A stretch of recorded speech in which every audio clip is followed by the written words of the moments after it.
Pemirsa, bencana banjir dan longsor yang baru-baru ini melanda Kecamatan Baturiti Tabanan, tepatnya di Banjar Kembang Merte, Desa Candi Kuning, mengakibatkan kerusakan di berbagai sektor, meliputi perumahan warga, sarana transportasi, dan lahan pertanian warga. BPBD Kabupaten Tabanan mengatakan hujan berintensitas tinggi dan berdurasi panjang, serta tingginya tingkat kerentanan menjadi penyebab. Selain hujan lebat, bencana juga dipicu faktor sungai yang dangkal dan saluran irigasi got tidak bekerja maksimal. Sedikitnya 5 titik aliran sungai yang mendangkal dan beberapa sarana jalan tanpa saluran got. Saat hujan dengan durasi panjang seperti baru-baru ini, kiriman air dari berbagai titik yakni dari sekitaran hutan Pura Puncak Sangkur dan hutan kebun raya Eka Karya meluap dan meluncur deras ke pemukiman warga. Setidaknya terdapat beberapa kerusakan yang merugikan masyarakat Candi Kuning hingga miliaran rupiah.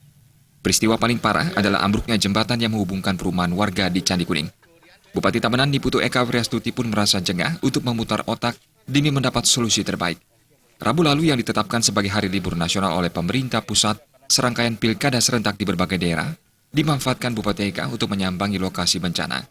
Serikandi PDIP asal Tegah, Angsri ini menegaskan pihaknya memberikan solusi dari bencana tersebut.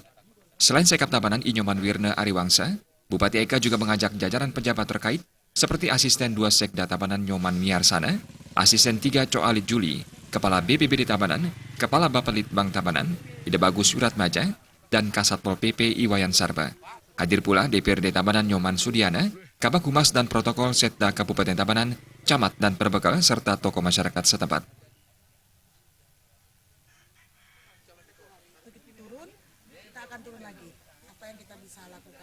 Atas keseriusannya tersebut, Bupati Eka menegaskan akan segera membenahi sistem saluran air di berbagai sarana jalan yang sering dilalui aliran air kiriman dari berbagai titik tersebut.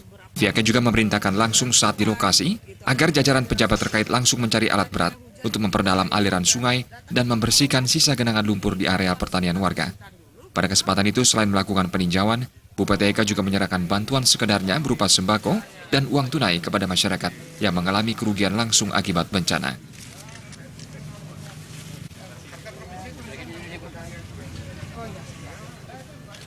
Humas Tabanan melaporkan.